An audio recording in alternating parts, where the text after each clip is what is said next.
The grand assembly hall stretched so far that its ceiling disappeared into artificial clouds.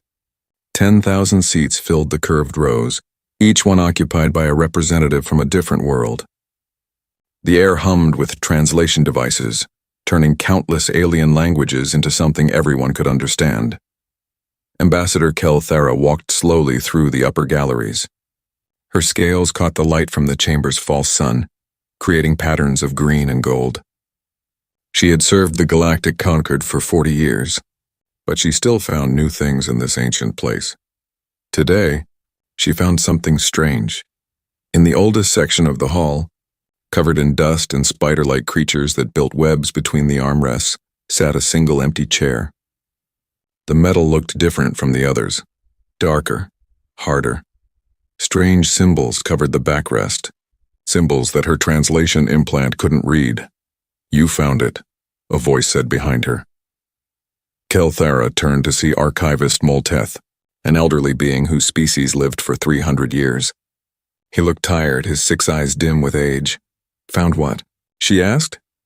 "The lost seat." Molteth moved closer, his walking staff clicking on the stone floor. "I wondered when someone would notice it again. Most people walk right past it." Kelthara touched the chair's armrest. The metal felt cold even through her gloves. "Why is it empty?" "Because the ones who sat here vanished 50,000 years ago." Molteth pulled out a data pad, its screen flickering with age. The species called themselves humanity. Their world was named Terra, or Earth, in their primary language. The star they orbited was called Sol. I've never heard of them, few have. The records were sealed, then forgotten, then sealed again when someone remembered to check them. Molteth scrolled through files that looked older than most civilizations. Humans were one of the founding members of the Concord. They helped write the first treaties. They fought in the Unity Wars that brought peace to this galaxy. Kelthara sat in the seat next to the empty one, staring at it. What happened to them? No one knows for certain. About 50,000 years ago, they sent a colony ship to explore beyond the galactic rim. The ship never reported back. Earth sent search parties. Those never returned either. Then Earth itself went silent. When the Concord sent investigators, they found the entire Sol system surrounded by some kind of energy barrier. Ships that tried to enter disappeared. Eventually, the Concord declared the system a dead zone and forbade anyone from approaching. 50,000 years is a long time. Long enough for everyone to forget. Molteth looked sad. The Concord kept their seat empty, at first as a memorial, then out of tradition. Then finally because removing it felt wrong somehow. But the knowledge of why died with the archivists who came before me. Kelthara studied the symbols on the chair. What do these mean? I don't know. The translation matrix was lost, but I found references in other documents. He showed her his pad. This symbol appears in military records from the Unity Wars. According to one report, it means freedom or liberty in one of humanity's languages. They had more than one language? They had thousands. The records describe a species of remarkable diversity, different colors of skin, different beliefs, different ways of life. Yet somehow they unified when they reached for the stars. A chime echoed through the hall, calling the council to session. Kelthara stood, but she couldn't stop looking at the empty seat. "Why are you showing me this?" she asked. Molteth's expression grew grave. "Because the Concord faces a threat we haven't seen in millennia. We need every advantage, every piece of knowledge from our past, and humanity's military records, the ones I've been able to translate, describe tactics and strategies that no modern species uses anymore." "What kind of tactics?" "Aggressive ones. Frightening ones." Molteth turned to leave, then paused. "There's a phrase that appears in many of the human documents. It took me years to translate it properly. It says, 'Peace through superior firepower.' I think humanity understood something about war that we've forgotten in our age of negotiations and treaties." Kelthara followed him to the main floor, where the council was gathering. The mood was tense. Everyone knew why they were here. The Supreme Chancellor, a being of pure energy contained in a crystalline suit, activated the central display. Images appeared in the air, showing star systems going dark, planets stripped of life, entire civilizations erased. The Vexkarath Empire has taken 12 more systems in the past month. the Chancellor said. Their machine fleets grow stronger with each conquest. They do not negotiate. They do not accept surrender. They simply take what they want and destroy everything else. A representative from the Pelion cluster stood. His species looked like walking plants with leaves for hair and bark-like skin. We must increase defensive fortifications. Pull our fleets back to protect core worlds. Another stood, this one resembling a floating jellyfish. We should send envoys. There must be something they want that we can trade. They want nothing but our annihilation, a third said, her voice bitter. I've seen the reports. They view organic life as inefficient and flawed. The debate went on for hours. Some wanted to fight. Others wanted to hide. Most wanted to talk and hope the problem solved itself. Kelthera found herself drifting away from the arguments, her eyes drawn back to the empty seat in the upper gallery. She thought about humanity, about a species that had been gone for 50,000 years but somehow still had a place in the most important room in the galaxy. That evening, she visited Molteth in the archives. The old archivist sat surrounded by data crystals and ancient scrolls, his eyes scanning through text only he could read. Tell me more about humanity, she said. Molteth looked up, surprised. Why? Because we're losing this war. Because the Council argues while systems burn. Because maybe, just maybe, the answers we need are buried in the past. The archivist smiled, the first genuine smile she'd seen from him. Pull up a chair. This will take time. He told her about humans and their history. They had come from a world of extremes, where the environment tried to kill them every day. Predators, diseases, natural disasters, they survived it all. Then they survived each other. Wars that killed millions, weapons that could destroy their entire planet. Somehow they didn't use those weapons. Somehow they found peace. But they never forgot how to fight, Molteth said. Every human child learned their history. Every human knew what their species was capable of, both the beautiful and the terrible. He showed her military records from the Unity Wars. Humans had fought with a ferocity that shocked their allies and terrified their enemies. They used tactics called guerrilla warfare and strategic deception and scorched earth. They won battles they should have lost. They turned defeats into victories through sheer refusal to quit. This report is from a battle at Kepler Station, Molteth said, pulling up a file. 3 human ships faced a fleet of 40. The humans were supposed to retreat. Instead, they attacked. They flew their ships in patterns that made them unpredictable. They used their environment as a weapon, luring the enemy into a nebula where sensors didn't work. By the time the battle ended, the humans had destroyed or disabled 27 enemy ships. They lost 1 vessel and saved the station. How? The report says the human commander sent a message before the battle began. Just 2 words. Remember Thermopylae. I searched for years to understand what that meant. Thermopylae was a battle on ancient Earth, where 300 soldiers held off an army of thousands. They all died, but they bought time for their people to prepare. To humans, it meant that sometimes you stand and fight even when you can't win, because others are depending on you. Kelthera felt something cold in her chest. What kind of species thinks like that? One that survived when it shouldn't have. One that reached the stars not because they were stronger or smarter than everyone else, but because they refused to give up. For 3 days, Kelthera studied everything Molteth had on humanity. She read about their culture, their art, their philosophy. She learned about concepts like democracy and human rights, and the will of the people. She discovered that humans believed every individual had value, that authority came from the consent of the governed, that freedom was worth any price. On the 4th day, she received a message that changed everything. A probe had returned from the Sol system. For the first time in 50,000 years, a ship had survived approaching Earth's star. The message was brief but shocking. Multiple energy signatures detected. Advanced technology confirmed. Recommend immediate investigation. Kelthera brought the report to the Council. The Supreme Chancellor studied it with all the intensity his crystalline form could show. This is impossible, he said. The Sol system has been dead for 50 millennia. The probe sensors don't lie, Kelthera said. Something is there. Something is active. Could it be the Vex Korath? No, the energy signatures don't match their technology. These readings are similar to designs from old Concord records. Very old records. The council chamber fell silent. Everyone understood what that meant. You think humanity survived? The Supreme Chancellor asked. I think we need to find out. The debate lasted an hour. Some council members argued it was too dangerous. Others said they couldn't afford to investigate when the Vex Korath were attacking. But Kelthera made her case with passion and logic. If humanity is still there, they might have technology that could help us. They might have knowledge we've lost, and if they are the ones who founded this Concord, don't they deserve to know what's happened? The Chancellor finally nodded. Very well, Ambassador Kelthera, you will lead a delegation to the Sol system. You will make contact with whoever is there and determine if they pose a threat or offer hope.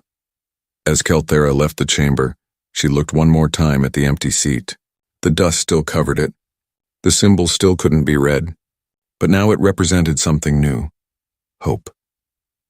The ship Unity's Promise was prepared for the journey. The crew consisted of diplomats, scientists, and military officers from a dozen species. They all knew they might be flying into danger. The Sol system had been forbidden for longer than most civilizations had existed. The night before departure, Molteth visited Kelthara in her quarters. I brought you something, he said, handing her a data crystal. It's everything I've translated about humanity. Their history, their culture, their way of thinking. If they're really there, you'll need to understand them. Thank you, old friend. One more thing. Molteth's voice grew quiet. In all my years studying them, I learned something about humans. They value honesty above politeness. They respect strength but hate bullies. They will help anyone who asks, but they despise being controlled. If you meet them, Ambassador, remember this. Humans don't bow. Not to kings, not to gods, not to empires. They broke every chain their own world put on them. They won't accept new ones from the stars. Kelthara took those words with her as Unity's Promise left conquered space and jumped into hyperspace. The journey would take 2 weeks. She spent that time reading everything Molteth had given her. She read about human wars and human peace. She read about their art and their science. She read their stories, tales of heroes who fought against impossible odds. She read their philosophies, ideas about right and wrong that seemed both simple and complex. The more she learned, the more she understood why the galaxy had forgotten humanity. They were uncomfortable to remember. They asked questions no one wanted to answer. They challenged authority. They demanded freedom not just for themselves but for everyone. The Conquered had become comfortable in its old age, stable, safe, predictable. Humanity had been none of those things. On the 14th day, the ship dropped out of hyperspace at the edge of the Sol system. The sensors immediately started recording data that made no sense. Ambassador, the science officer said, her voice shaking. You need to see this. On the main screen appeared an image of Earth's star, and around it, like jewels on a string, orbited structures that could only be described as impossible. Space stations the size of moons, rings of habitat circling planets, ships moving between worlds with drives that left trails of light in the void. Is that Earth? Kelthara asked, pointing to a blue and green world third from the sun. Yes. And Ambassador, we're detecting power readings from that planet that exceed anything in conquered space. There are cities on every continent, ships in orbit, and something else. What? The science officer's hands shook as she worked her console. We're being scanned. They know we're here. And they're sending a message. Put it through, the speakers crackled. Then a voice spoke in perfect Concord standard, though the accent was strange. Unknown vessel, this is Earth Defense Command. You are in restricted space. Identify yourself and state your purpose, or you will be escorted back to the boundary. Kelthara stood, straightening her diplomatic robes. Her hearts were beating fast. Humans, they were real. They were here. They had never left. She took a breath and opened a channel. Earth Defense Command, this is Ambassador Kelthara of the Galactic Concord. We come in peace, seeking to re-establish contact with humanity. Your seat in the Council has been empty for 50,000 years. We would like to invite you to fill it once more. The silence that followed felt like an eternity. Then the human voice spoke again, and Kelthara heard something in it that all her years of diplomatic training couldn't identify, something that might have been surprise or amusement or both. Ambassador, please stand by. We need to wake up some people who are going to be very interested to meet you. The Unity's Promise sat in orbit above Earth for 3 days, while humanity decided what to do with their unexpected guests. Kelthera spent those days staring at the planet below, amazed by what she saw. Earth was beautiful. Blue oceans covered most of the surface, interrupted by green and brown continents. White clouds swirled in patterns that never repeated. At night, the cities glowed like stars had fallen to the ground. The scan showed billions of humans living there, and millions more on habitats in space. They built all of this in 50,000 years? The science officer asked. Our fastest developing species took 3 times as long to reach this level. Humans seem to do everything fast, Kelthara said, thinking of the military records she'd read. Including growing. Finally, on the 4th day, a sleek human ship approached. It was smaller than the Unity's promise, but moved with a grace that suggested advanced technology. The design was aggressive, all sharp angles and heavy armor. This was a ship built by people who expected conflict. Ambassador, we're receiving docking coordinates, the communications officer said. They want us to follow them to a station in high orbit. The station, called Gateway 7, looked like nothing in conquered space. Multiple rings rotated around a central core, creating gravity through spin. Ships of various sizes came and went, following traffic patterns that seemed chaotic but somehow worked. The entire structure hummed with energy. The delegation gathered in the docking bay, straightening their clothes and checking their translation devices. Kelthara had chosen the team carefully. Scientists to study human technology, military officers to assess their capabilities, diplomats to handle the delicate task of explaining why the galaxy had abandoned humanity's homeworld for 50 millennia. The airlock opened. A group of humans stood on the other side. Kelthara had seen pictures in the old records, but nothing prepared her for meeting humans in person. They came in different sizes and colors, just like the archives said. Their eyes held an intensity that made her nervous. They moved with confidence, even the ones who weren't wearing military uniforms. The woman in the center stepped forward. She had dark skin and short black hair with streaks of gray. Her suit was formal but practical. Everything about her suggested someone who didn't waste time. Ambassador Kelthara, welcome to Earth. The woman's accent was crisp and clear. I'm President Sarah Okafor, representing the United Earth Nations. This is General Marcus Chen, head of our defense forces, and Dr. Amara Osei, our lead scientist for first contact protocols. The general was a tall man with Asian features and sharp eyes that seemed to see everything at once. He wore a uniform covered in symbols Kelthara didn't recognize, but the way he held himself said warrior in any language. Dr. Osei was younger.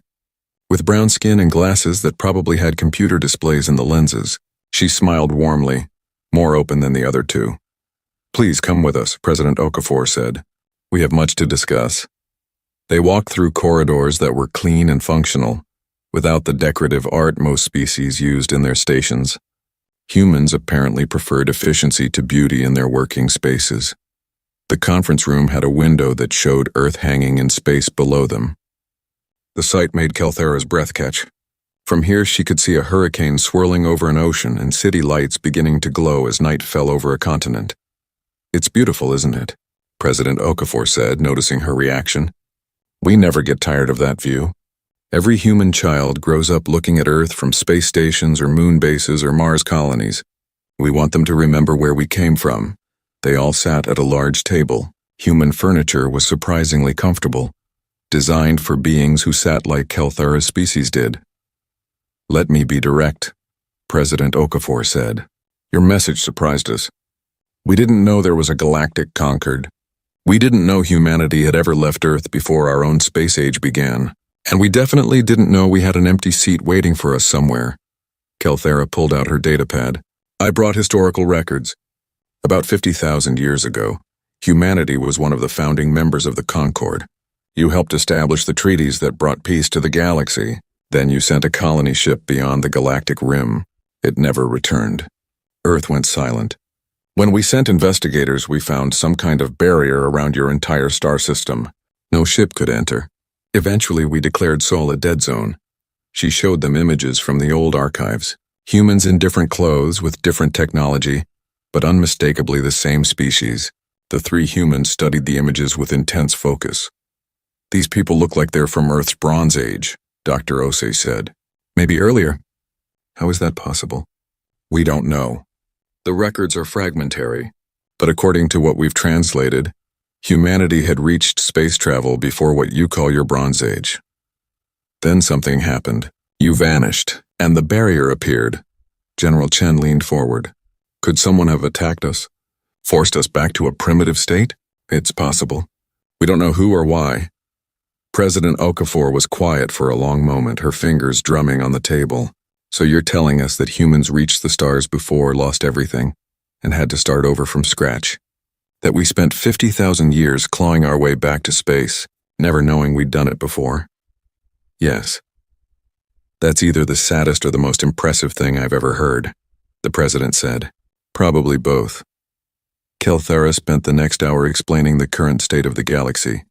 She told them about the conquered, the 10,000 species, the careful balance of power and diplomacy that kept the peace. Then she told them about the Vex Korath. The humans' expressions grew darker as she described the machine empire, their conquests, their refusal to negotiate. When she showed them footage of destroyed worlds, stripped of all life and left as barren rocks, President Okafor's hands clenched into fists. How long has this been happening? General Chen asked. 15 years. 15 years? The general's voice was sharp with disbelief. They've been destroying entire civilizations for 15 years and you're just now asking for help? We've been trying to negotiate. You can't negotiate with machines that want you dead. Chen stood up, pacing to the window. I'm looking at your casualty reports. Billions dead, hundreds of species extinct or displaced. And your council's response has been to talk about it? Kelthara felt her scales flush with embarrassment. Hearing it said so bluntly made the Conquered's failure impossible to deny. We're not a warrior culture anymore, General. We've had peace for 10,000 years. We've forgotten how to fight total war. Well, we haven't. Chen turned back to face her. Humanity has been at war in one form or another for our entire history. We only achieved global peace about 200 years ago. We remember how to fight. President Okafor raised a hand. Marcus, calm down. She looked at Kelthara. Forgive the general. He's right, but he doesn't need to be aggressive about it. No, he's right to be angry, Kelthara said. The Concord has failed its people. We became comfortable. We forgot that peace requires vigilance. Dr. Osei pulled up the data Kelthara had sent. These Vex Korath, they're machines, right? Artificial intelligence that became self-aware? Yes. Do they have a central command structure? A hive mind? We believe so. They coordinate too well to be independent. The scientist smiled. Then they have a weakness. Any networked system has vulnerabilities. You just need to know where to look. President Okafor stood and walked to the window looking down at Earth. Ambassador, you came here to invite humanity to join your council, to take our rightful seat in the government of the galaxy. Yes. And what would that mean exactly? Would Earth be a member with equal voice? Or would we be expected to follow the decisions of species who've been doing this for thousands of years? Kelthara chose her words carefully. You would have full voting rights and the ability to propose legislation. However, you would be expected to follow Concord law and contribute resources to common defense. In other words, we'd have a voice, but we'd have to do what the majority says. That's how democracy works. President Okafor, is it? The president turned back to face her. Because humanity's history has taught us that democracy means protecting the rights of the minority from the tyranny of the majority. It means that certain freedoms can't be voted away no matter how many people want to. Does your Concord protect those freedoms? Kelthara hesitated. The Concord had laws about many things, but the concept of inalienable rights wasn't really part of their structure. The majority ruled and minorities were expected to accept it gracefully. President Okafor saw her hesitation and nodded. That's what I thought. You're refusing the seat?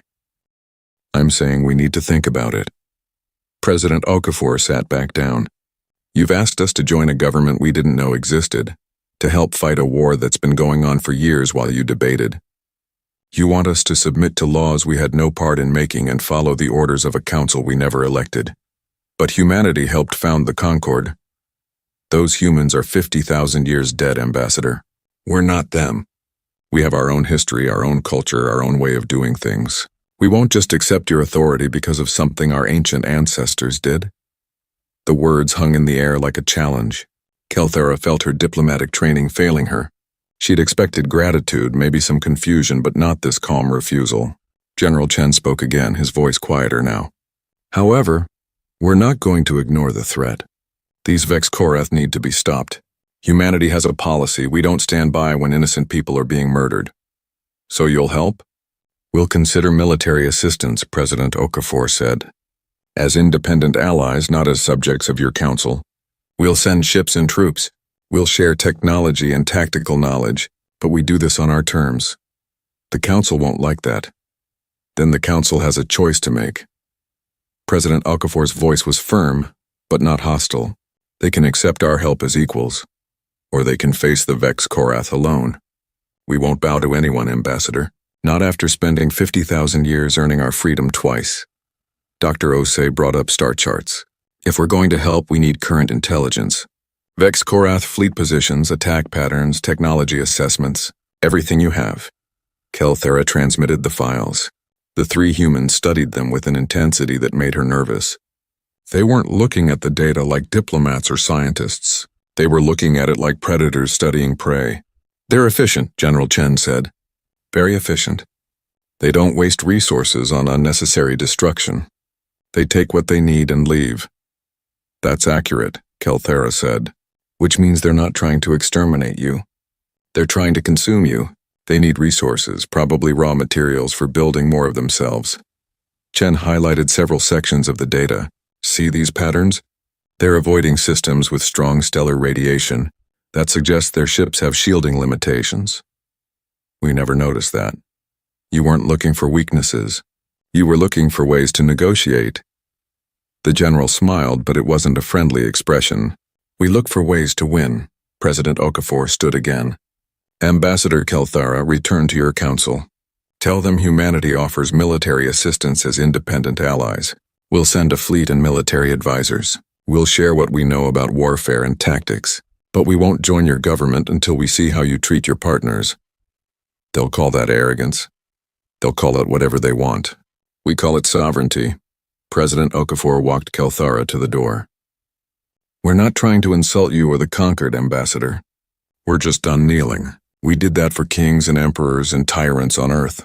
We fought wars to end it. We won't start doing it again just because someone has a fancy title and an old chair waiting for us. As Kelthara prepared to leave, General Chen approached her. Ambassador, one more thing. When we arrive in conquered space, your military commanders are going to hate us. We're going to suggest tactics they find disturbing. We're going to push for aggressive action. We're going to question their strategies and probably offend a lot of people. I understand. No, you don't. Not yet. Chen's expression was serious. But you will. Humanity has spent centuries learning how to fight wars. We're very, very good at it. The problem is, being good at war means understanding violence in ways that peaceful species don't want to think about.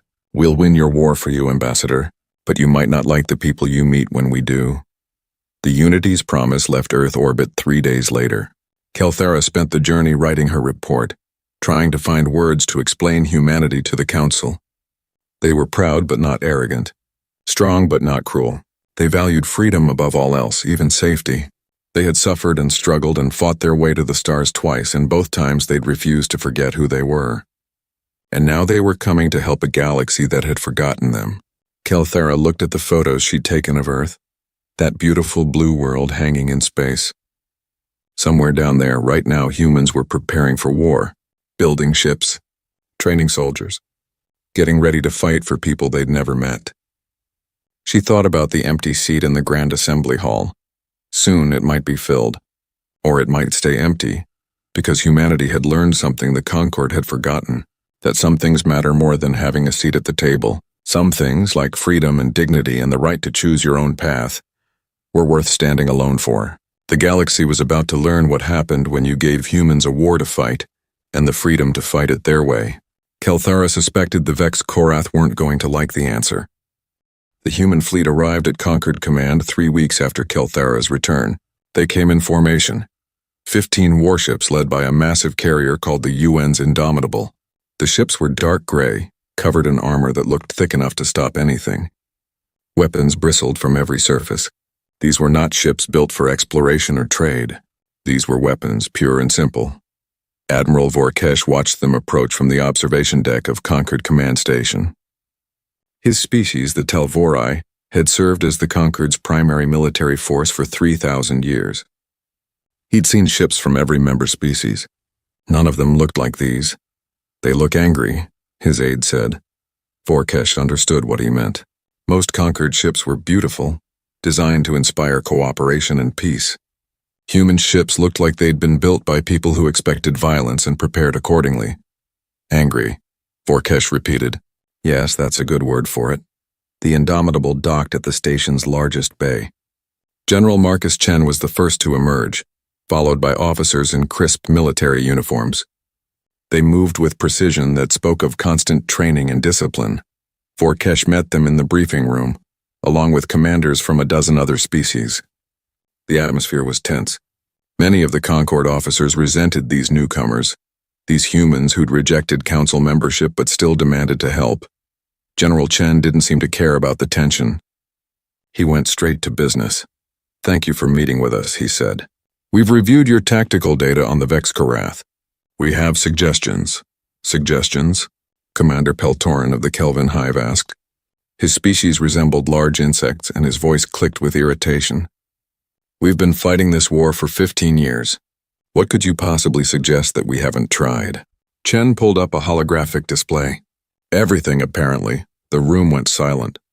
Several officers stood up, offended. Vorkesh raised a hand, keeping them calm. Explain, he said. Your strategy is entirely defensive, Chen said, highlighting fleet positions on the map. You wait for the Vex-Korath to attack, then respond. You protect important worlds, but let them take less critical systems. You fight to minimize casualties, which means you fight carefully, cautiously. That's called being civilized, Peltorin said coldly. That's called losing slowly. Chen changed the display. The Vex-Korath are machines. They don't get tired. They don't have morale to break. They learn from every engagement and adapt. Every day you stay defensive, they get stronger. You're not winning a war of attrition against an enemy that builds more soldiers every time they take a factory world. Vorkesh leaned forward. What would you do differently? Go on the offensive. Hit their supply lines. Target their shipyards. Make them defend instead of attack. Use guerrilla tactics, hit-and-run strikes, anything that disrupts their coordination. That's barbaric, Peltorin said. We'd suffer heavy casualties. You're already suffering heavy casualties, Chen said. You've lost billions of people and hundreds of worlds. At least if you attack, you're controlling where and when the fighting happens. Our people aren't warriors, another officer said. Most of our species achieved peace centuries ago. We don't know how to fight aggressive wars. Then learn. Chen's voice was hard. Or die. Those are your options. The room erupted in angry voices. Officers shouted in a dozen languages. Translation devices struggled to keep up. Only Vorkesh stayed quiet, studying Chen's tactical suggestions with growing interest. Finally, he stood. Enough. The room fell silent. Vorkesh had that effect on people. His species were 7 feet tall and covered in thick scales. When he spoke, people listened.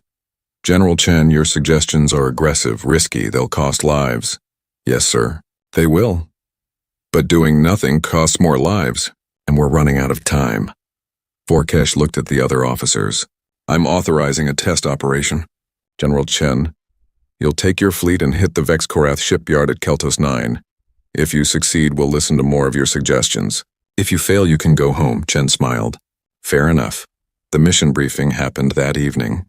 Chen gathered his human officers and volunteers from Concord forces, who wanted to see these tactics in action. Kelthara attended, curious to see how humans approached war. Chen stood before a holographic display showing the Keltos 9 system. Our target is a Vex-Korath shipyard orbiting the 4th planet. Intelligence says they're building a new fleet there. 20 capital ships and maybe 50 smaller vessels. The Concord's plan would be to blockade the system and wait for them to run out of resources, one of the human officers said. That would take months and let them finish some of those ships. Exactly. So we're not doing that. Chen zoomed in on the shipyard. We're going in fast, hitting hard, and getting out before they can organize a response. The Indomitable and 3 destroyers will attack the shipyard directly. The rest of our fleet will engage their defense platforms. We've got 30 minutes to do maximum damage, then we jump out. 30 minutes? A Concord officer asked. That's barely enough time to... That's the point. We're not trying to destroy everything. We're trying to hurt them and disrupt their production. Make them worry about defending their territory instead of attacking ours. Kelthera spoke up. This seems very dangerous. What if they surround you? Then we fight our way out. Chen's tone suggested this was obvious. Look, Ambassador, I know this seems reckless to you, but humans learned a long time ago that sometimes the best defense is a good offense. You can't win a war by only defending. Eventually, you run out of ground to defend on. The fleet left the next morning. Kelthara watched from the command center as 15 human ships jumped into hyperspace, along with 30 conquered vessels that had volunteered to join the attack. Admiral Vorkesh stood beside her. They're either brilliant or insane. Maybe both, Kelthara said. 6 hours later, the fleet dropped out of hyperspace at Keltus 9. The Vex-Karath detected them immediately and began organizing their defenses. But the humans didn't give them time. The Indomitable launched fighters, small fast ships that swarmed the defense platforms. Human destroyers fired missiles that moved in unpredictable patterns, confusing the Vex targeting computers. The main carrier charged straight at the shipyard, all weapons blazing. They're insane, Peltorin said, watching the tactical display. They're going to get themselves killed, but they didn't. The human fighters moved like schools of fish, coordinated but unpredictable. When the Vex sent counterfighters, the humans led them into crossfire from the destroyers. When the Vex tried to focus fire on the Indomitable, smaller ships positioned themselves as shields, taking hits meant for the carrier. They're protecting each other, Vorkesh said with something like respect in his voice. Each ship puts the mission above its own survival. The Indomitable reached the shipyard and unleashed everything. Missiles, railgun rounds, plasma torpedoes. The partially built Vex ships exploded in chains of fire. Construction bays collapsed. In 15 minutes, humanity destroyed months of Vex production. Then, just as the Vex fleet started arriving to defend the system, Chen gave the order to retreat. The human ships jumped back into hyperspace, leaving behind burning wreckage and confused machines. Total casualties: 3 damaged human destroyers, 1 conquered frigate lost, 47 crew members dead. Total damage to the enemy: 16 capital ships destroyed before completion, 34 fighters eliminated, a major shipyard crippled. The command center was quiet when the report came in. Then Admiral Vorkesh started laughing. It was a deep rumbling sound that filled the room. Those magnificent maniacs actually did it, he said. They went into a fortified system, destroyed a shipyard, and got out with minimal losses. Peltorin was staring at the tactical replay. How did they move like that? Our ships would have been destroyed in the first 5 minutes. Training, Kelthara said, remembering her conversation with General Chen. They've been preparing for war for their entire history. Over the next 3 months, human military advisors spread throughout conquered forces. They taught tactics that made peaceful species uncomfortable. Aggressive maneuvers, acceptable casualties, the concept of sacrificing a position to gain an advantage elsewhere. Kelthera visited one of these training sessions. A human instructor named Colonel Sarah Martinez was teaching conquered officers about something called asymmetric warfare. You can't fight the Vex-Karath head-to-head, Martinez said. They're stronger, faster, and they don't care about losses. So you have to be smarter. Hit them where they're weak. Make them react to you instead of you reacting to them. This is dishonorable, a Kelvin officer said. You're suggesting we ambush them. I'm suggesting you win. Martinez pulled up historical data from Earth. My ancestors fought wars against enemies with superior technology and numbers. They used terrain as a weapon. They struck at night. They sabotaged supply lines. They did whatever it took to survive. And they won, eventually. We're not barbarians, the officer insisted. Martinez's expression hardened. No, you're not. You're people whose worlds are burning while you debate honor. The Vex-Karath don't care about honor. They care about efficiency. And right now, they're efficiently killing your people. The officer had no response to that. Between training sessions, Kelthara spent time with individual humans trying to understand them better. She shared a meal with Colonel Martinez one evening. "Why do humans fight like this?" Kelthara asked. "You're not cruel people. I've seen your art, your literature, your philosophy. You value life. But in war, you're so aggressive." Martinez was quiet for a moment, stirring her food. "On Earth, we have a saying, if you want peace, prepare for war. It seems backward, right? But humans learned something about predators. If you look weak, they attack. If you look strong, they leave you alone. We're aggressive in war because we want to end it quickly. The longer a war lasts, the more people die. But you take risks that seem suicidal. Sometimes. But humans have another saying, all gave some gave all. We understand that freedom has a price. That peace has a price. Someone has to pay it. We'd rather pay it ourselves than force others to suffer because we were too afraid to act." Kelthara thought about the empty seat in the Grand Assembly Hall. "Your ancestors who founded the Concord, they were like you. Probably more so. We've actually had peace for a while now. We've gotten soft compared to them, but we remember how to be hard when we need to be." The next major battle came at the Pelion system, where the Vex Korath launched a massive assault with over 200 ships. The Concord fleet, using new human tactics, met them with 150 vessels. The battle lasted 8 hours. Human commanders coordinated the defense, breaking the traditional formation-based approach. Ships moved in fluid patterns, supporting each other but never staying predictable. They used asteroids for cover. They lured Vex ships into plasma clouds from destroyed vessels, where sensors couldn't track properly. Kelthara watched from a command ship as General Chen orchestrated the defense like a conductor leading an orchestra. He seemed to know where every ship was, where every threat would come from.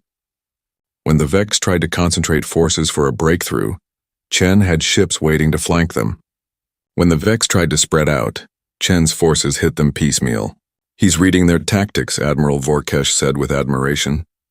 "Predicting their moves before they make them." "Humans are good at understanding patterns," Kelthara said.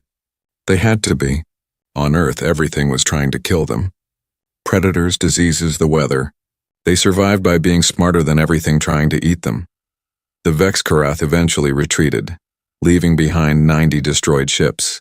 The Concord lost 30 vessels. It was the first time they'd won a major engagement with a positive casualty ratio. The victory changed everything. Species that had been skeptical of human tactics began requesting human advisors. Admiral Vorkesh reorganized the entire Concord military structure based on Chen's recommendations.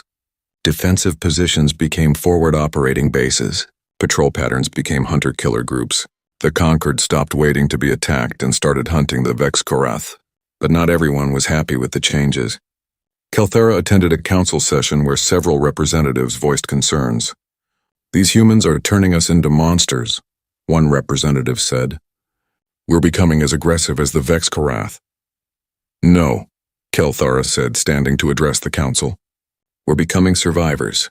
There's a difference between aggression and defending yourself effectively. Humans don't attack because they enjoy violence.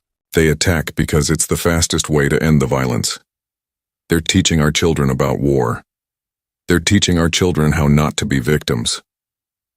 The debate went on for hours. In the end, the council voted to continue the partnership with humanity, but barely. Many species remained uncomfortable with what they were becoming.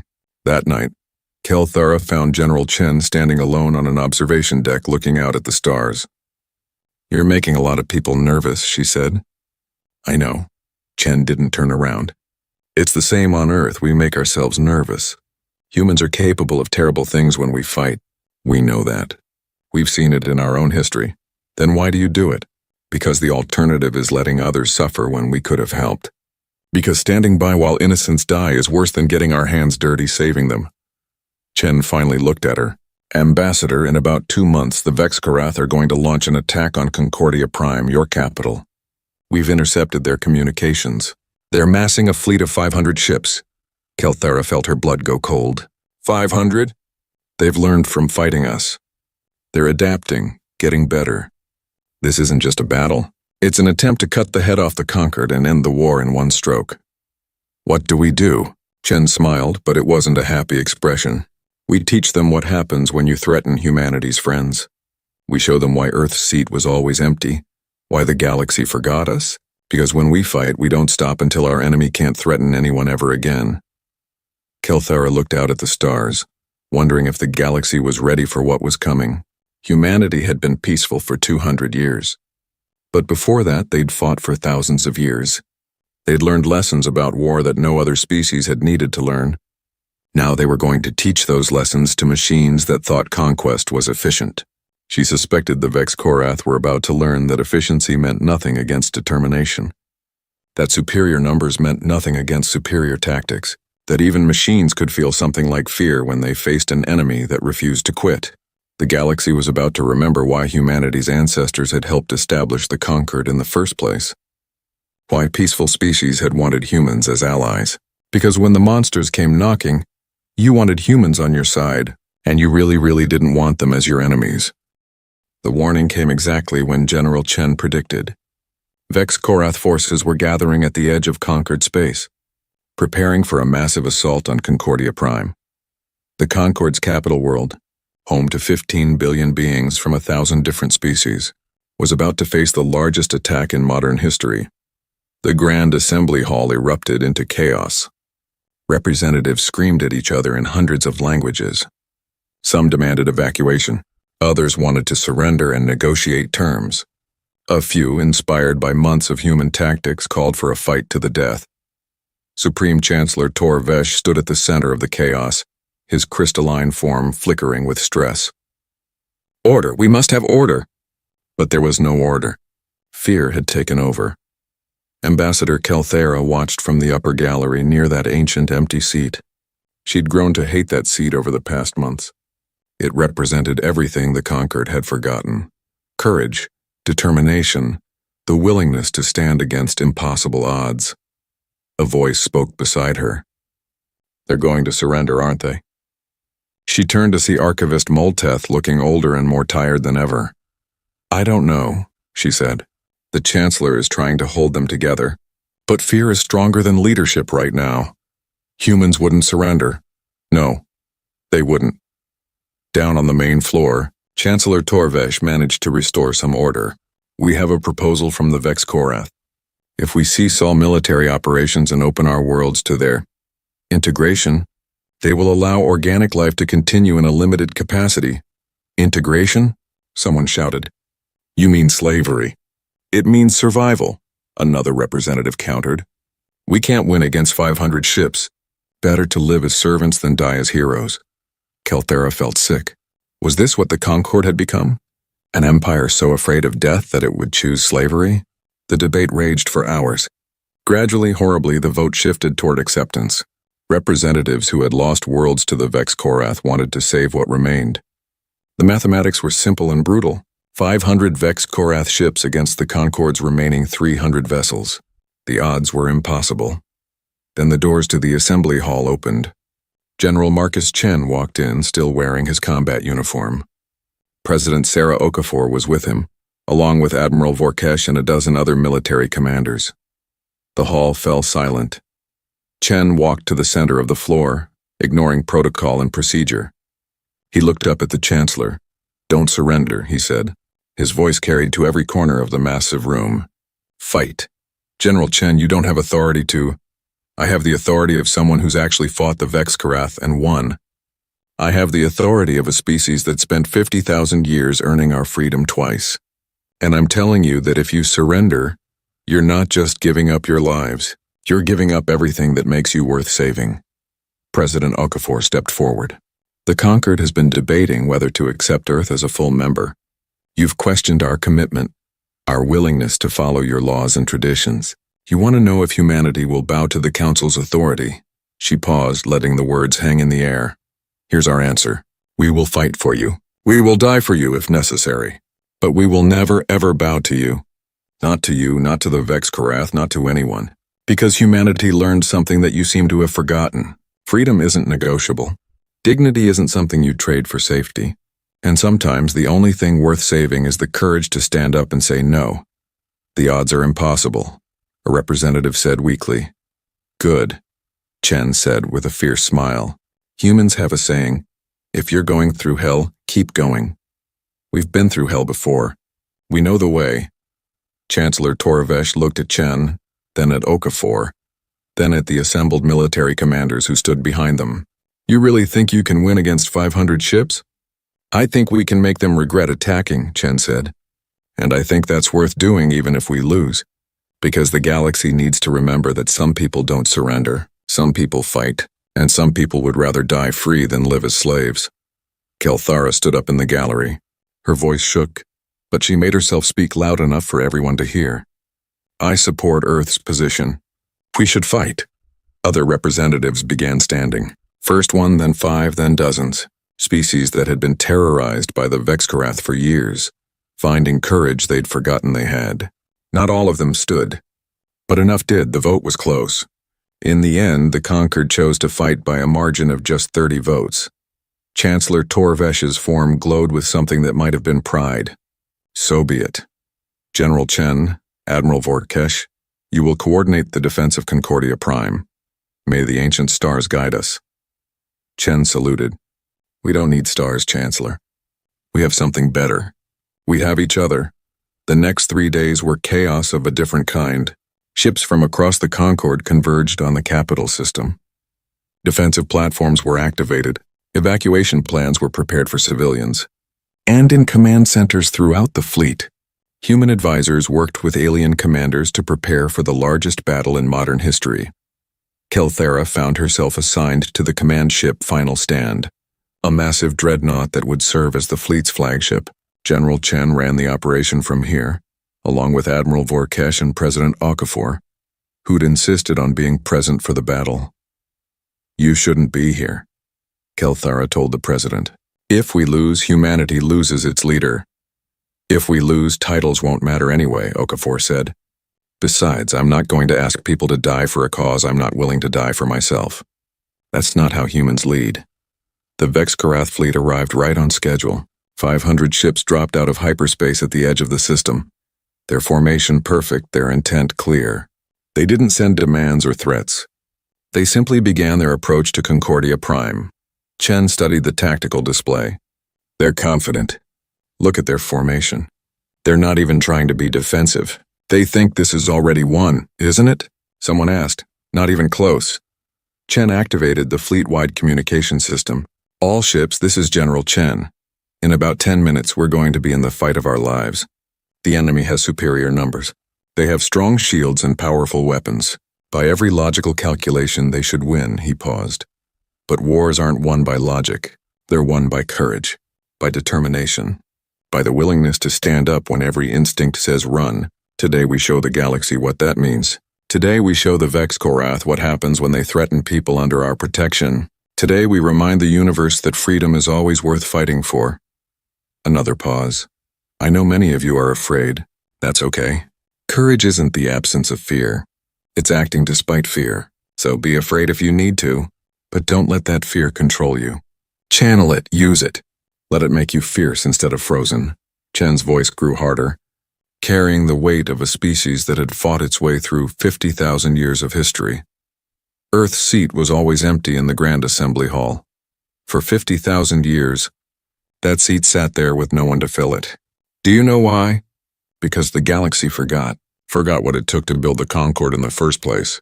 Forgot that peace isn't the absence of conflict, it's the presence of justice. Forgot that sometimes the only way to stop a bully is to punch them in the face. The fleet channel was completely silent, every being listening to Chen's words. The Vexkarath think we'll bow. They think organic life is weak and inefficient. They think flesh and blood can't stand against cold metal. Let me remind everyone, machine and organic alike, of humanity's oldest and most sacred law. Chen's voice became thunder. We bow to no one. The fleet erupted in response. Hundreds of ships from dozens of species, all screaming defiance in their native languages. Kelthara felt tears on her face. Around her, the command crew was cheering, roaring, making sounds she'd never heard from peaceful species before. They weren't just fighting for survival anymore. They were fighting for something bigger. For the right to be free. For the dignity of choosing their own fate. For the principle that some things matter more than living. The Vexkarath entered weapons range. Their first salvo was devastating. destroying 3 Concorde ships in seconds. But the Concorde didn't retreat. Using tactics learned from human instructors, they scattered into smaller groups, each one supporting the others. The indomitable Chen's flagship from the Earth fleet led the central assault. Human ships moved like sharks, fast and aggressive. They didn't trade shots at long range. They closed to knife-fighting distance, where armor and courage mattered more than superior numbers. Calthera watched as the Indomitable charged straight at a Vex-Korath command ship. Weapons fire lit up the space between them. The carrier's shields collapsed. Then its armor began to glow from the heat of multiple hits. But it kept coming. "They're going to ram it," someone whispered in horror. But at the last second, the Indomitable rolled, firing its main guns into the Vex-Korath ship's exposed flank. The enemy vessel broke in half, spilling machinery and fire into space. "That's the 3rd time he's done that," Admiral Vorkash said with something like awe.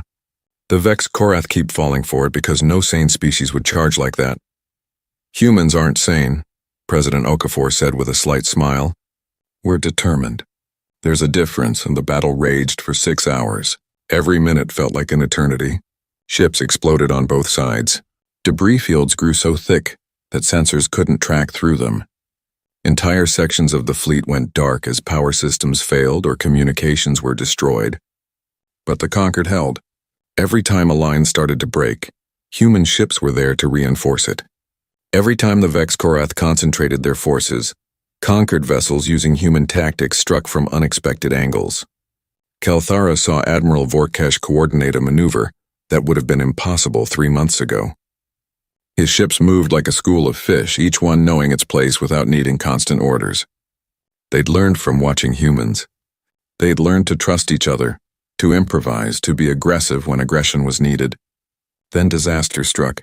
A Vex-Korath battle group broke through the defensive line, heading straight for Concordia Prime. If they reached the planet, billions would die. "We need ships to intercept," Chen said, studying the tactical display. "But everyone's engaged." "Not everyone." Captain Reeves of the Indomitable appeared on screen. Her face was covered in blood from a head wound, but her voice was steady. "We can reach them if we break from the formation. That would leave the center exposed. Then they better collapse it fast because we're going." Reeves grinned. "Remember the Alamo, General. Remember the Alamo, Captain." Calthera didn't know what that meant, but she watched as the Indomitable and 5 escort ships broke formation and burned toward the enemy battle group. They were outnumbered 3-1. The human ships crashed into the Vex-Korath formation like a hammer. Missiles filled the space between them. Railguns fired until their barrels glowed. The Indomitable took hit after hit, her armor peeling away like skin, but she kept fighting. One of the escort ships exploded. Then another. The Indomitable's shields failed completely. Fire began venting from multiple hull breaches. "Pull back," Chen ordered. "Captain, retreat." "Negative, General." Captain Reeves sounded calm, almost peaceful. "We've got them right where we want them."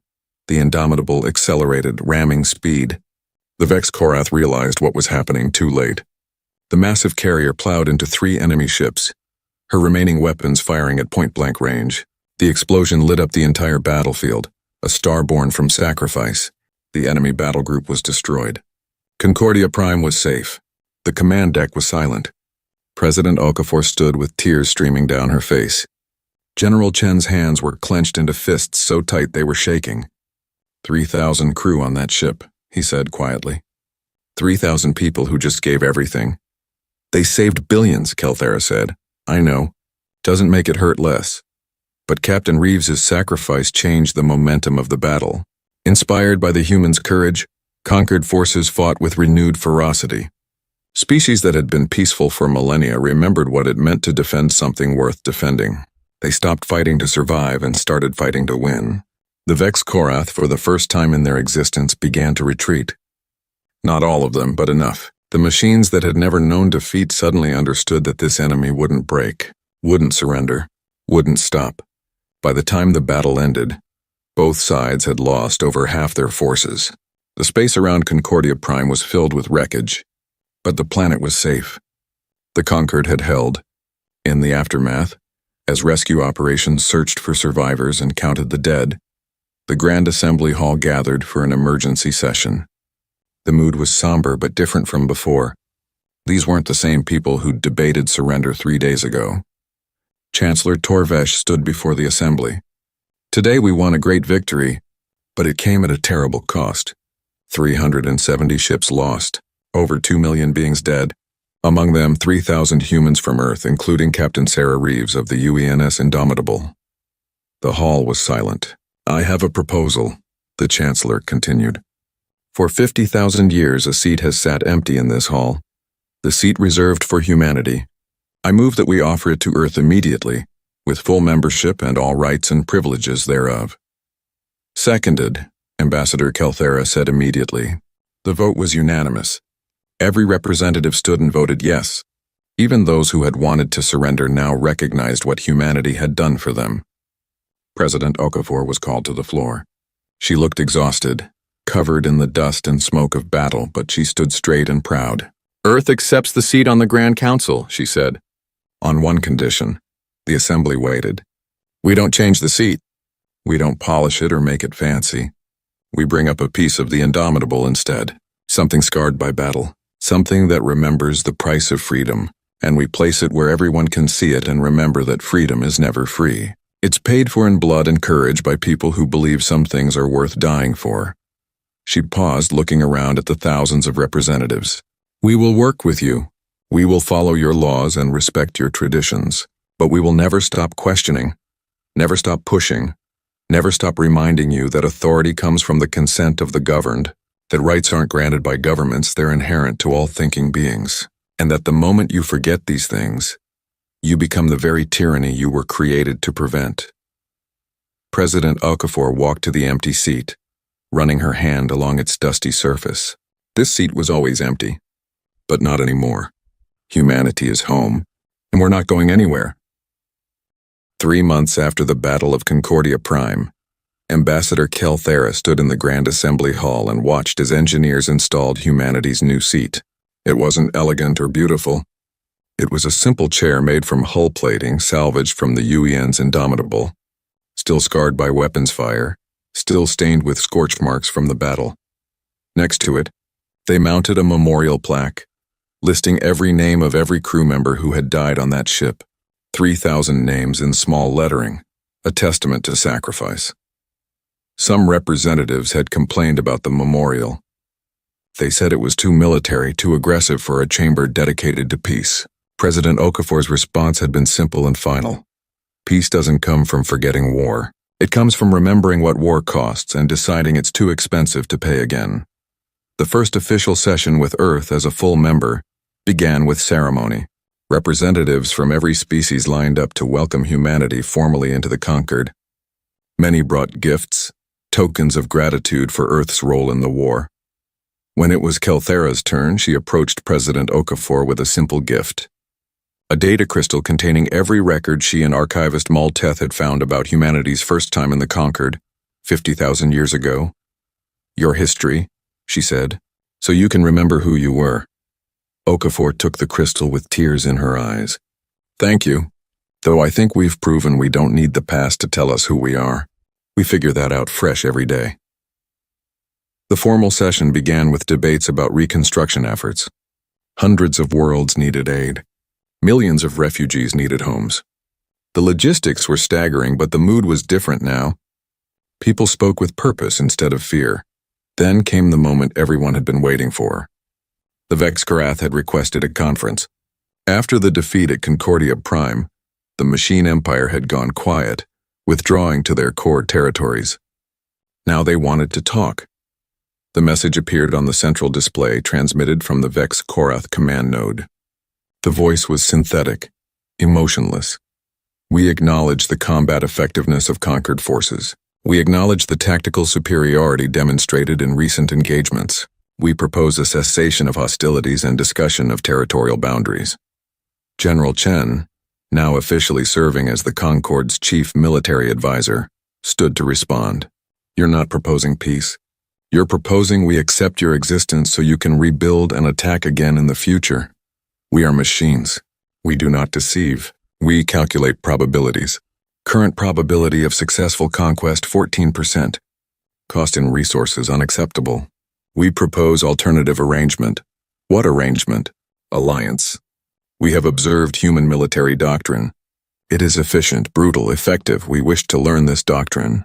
In exchange, we offer technological cooperation and cessation of expansion into conquered space. The assembly erupted in shocked voices. The Vex-Korath, the machines that had terrorized the galaxy for 15 years, wanted to become allies. Chancellor Torvesh called for order. This is unprecedented. We need time to discuss. No, President Okafor said, standing. We don't need time. The answer is yes, with conditions. You can't be serious, a representative protested. These machines have killed billions of our people. And killing billions more won't bring them back, Okafor said. Humans learned this lesson the hard way. We fought wars that killed so many people we invented new words to describe the horror. At some point you have to decide whether you want revenge or you want peace. You can't have both. She turned to the display showing the Vex-Korath message. Here are our conditions. 1. You release all organic prisoners and return all occupied systems immediately. 2. You provide reparations in the form of technology and resources to rebuild what you destroyed. 3. You submit to monitoring by conquered observers to ensure compliance. 4.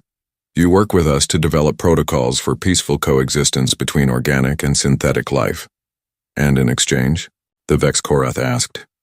In exchange, we teach you what you want to learn. Not just military tactics, but something more important. The concept of honor, of proportional response, of knowing when not to fight. Because that's what separates warriors from murderers.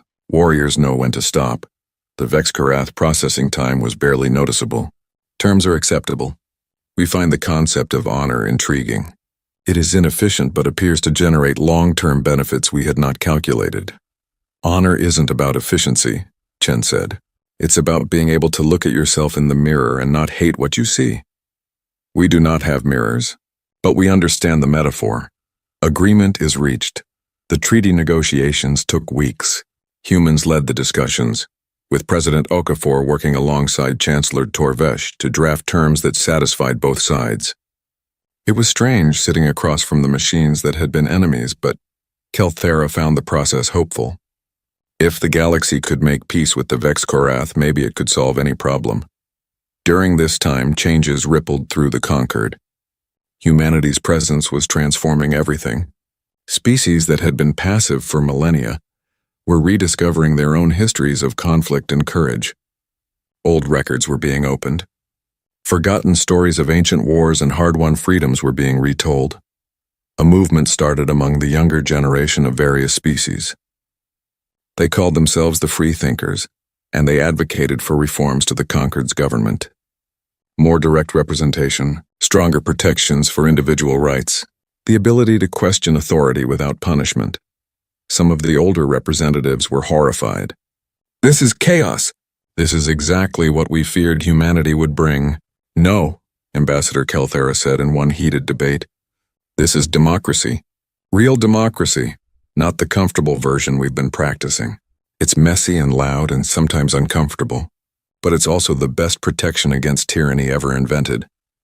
You sound like a human, Peltorin said with disgust. Thank you, Kelthera said, meaning it.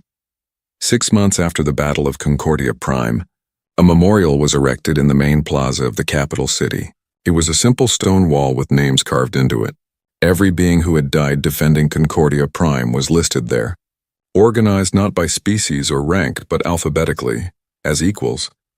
At the top of the memorial, carved in letters large enough to read from across the plaza, was a single sentence: "They came asking us to bow. We showed them how to stand."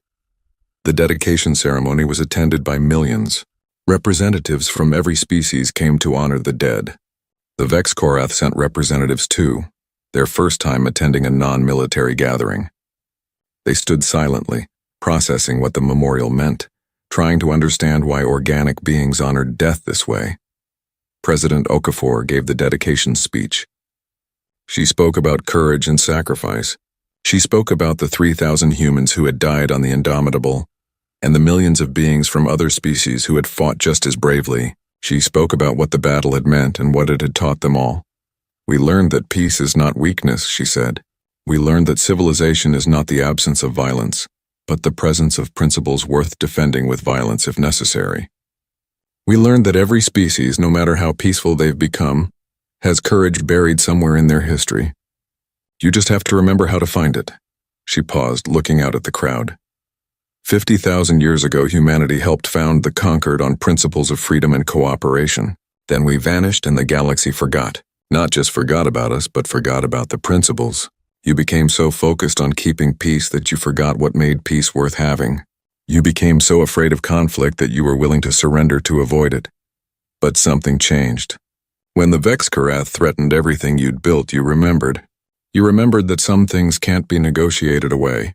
That dignity and freedom and the right to choose your own path are worth fighting for.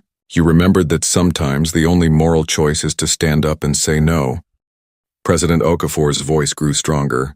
Earth's seat was always empty because the galaxy forgot these things.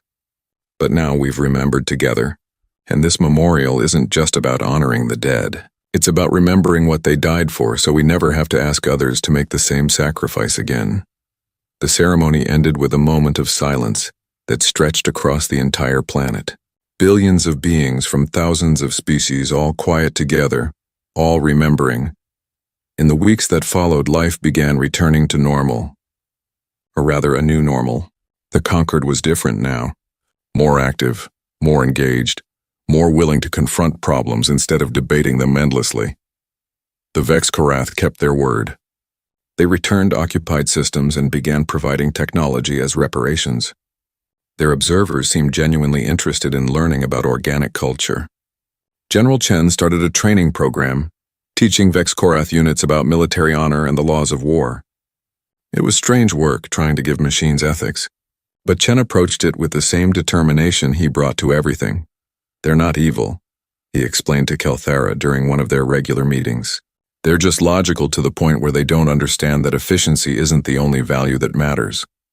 We're teaching them that there are costs that can't be measured in resources or time, costs measured in suffering and dignity, and the value of life itself. Do you think they'll learn? I think they're trying. That's all anyone can ask. The freethinker movement continued growing. Young beings from across the conquered traveled to Earth to study human government and philosophy. They attended universities in New York and Lagos and Mumbai and Shanghai, learning about concepts like constitutional rights and checks and balances and the rule of law. Some returned home and started reform movements. A few species held their first free elections in millennia. Others began writing constitutions that limited government power and protected individual freedom. It was slow work and not everyone welcomed the changes. But the tide had shifted.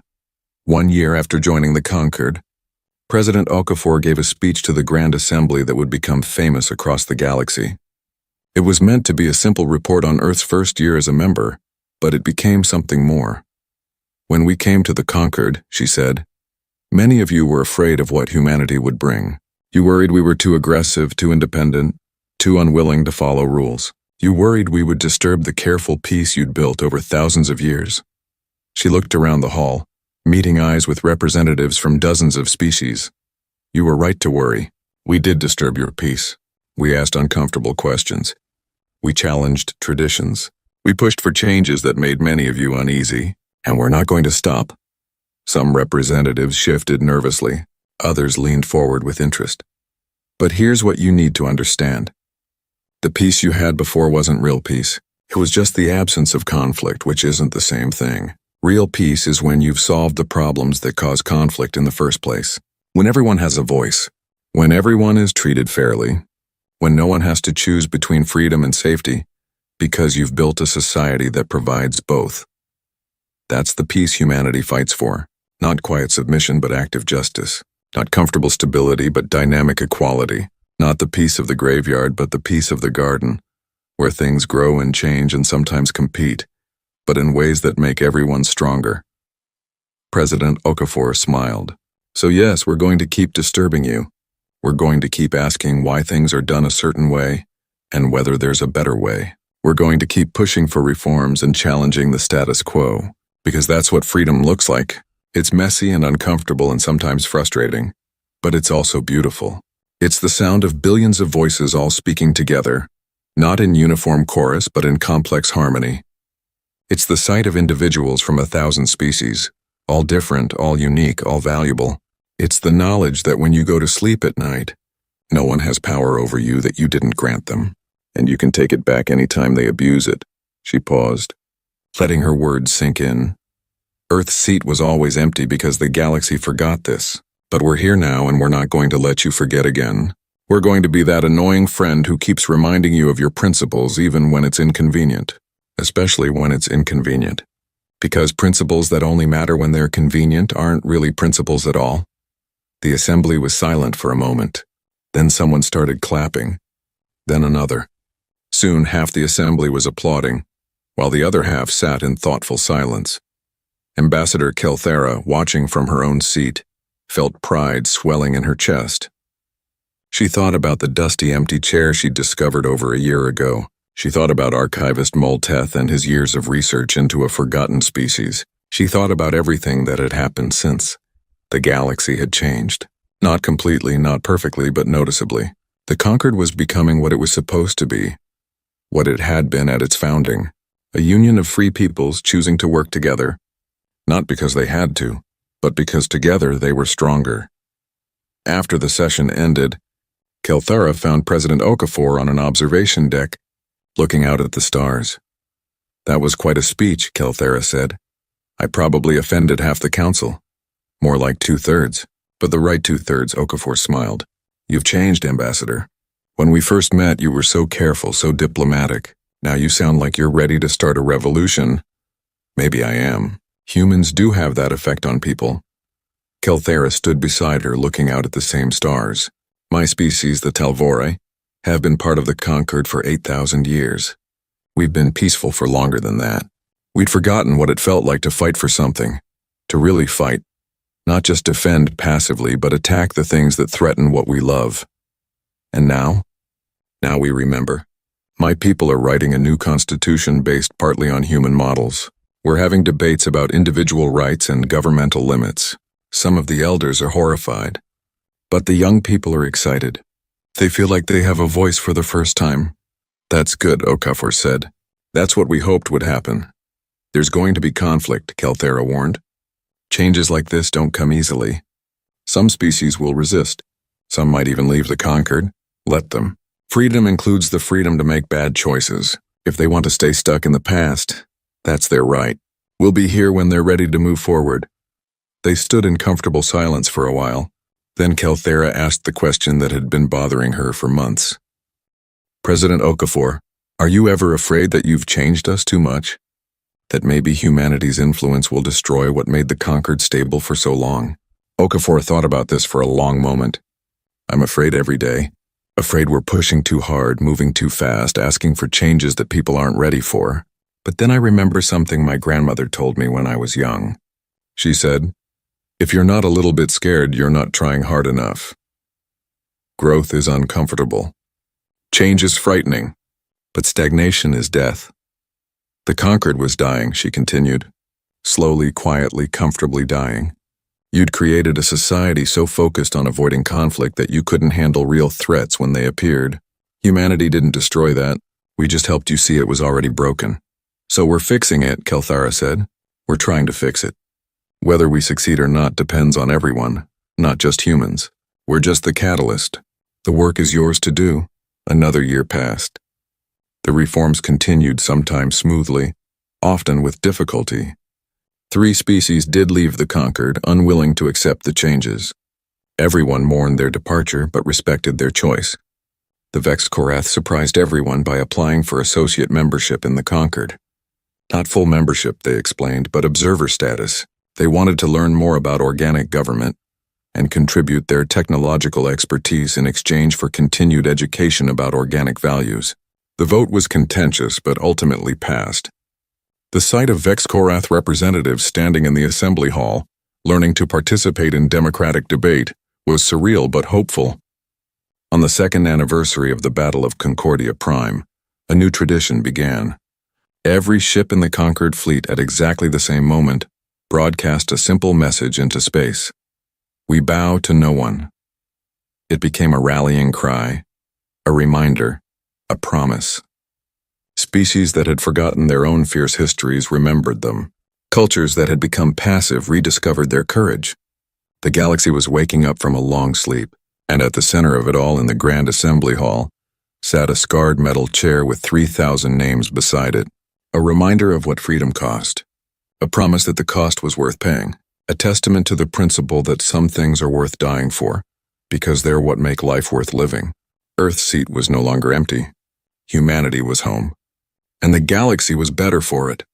Kelthara often visited the memorial in the plaza. She would stand there, reading names, remembering faces of people she'd met and those she hadn't. The Vexkorath visitors confused her at first. Why did organics honor the dead this way? What purpose did it serve?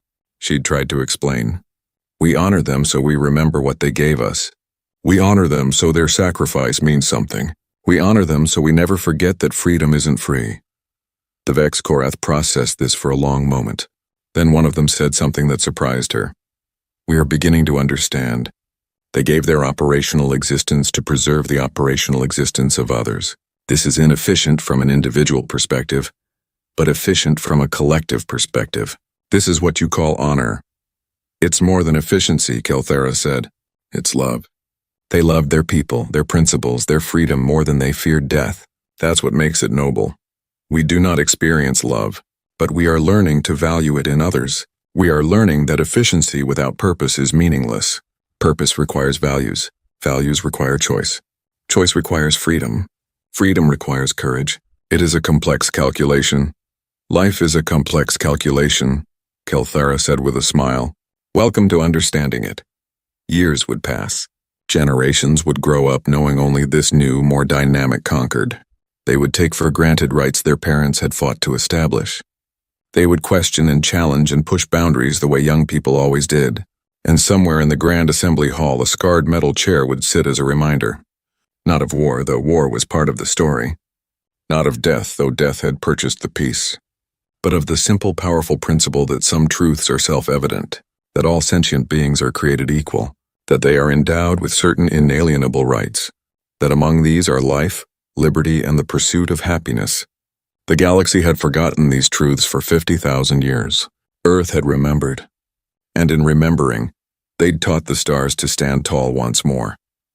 Earth's seat was always empty, not because humanity was gone, but because the galaxy had forgotten what humanity represented, forgotten that freedom is a choice that must be made every day, forgotten that peace without justice is just quiet oppression, forgotten that sometimes the most moral thing you can do is stand up and say no. But the galaxy remembered now, and it would never forget again, because some lessons are written in stone memorials and scarred metal chairs. And some lessons are written in the hearts of beings who look at the stars and refuse to bow. We bow to no one. Not now, not ever. Never again.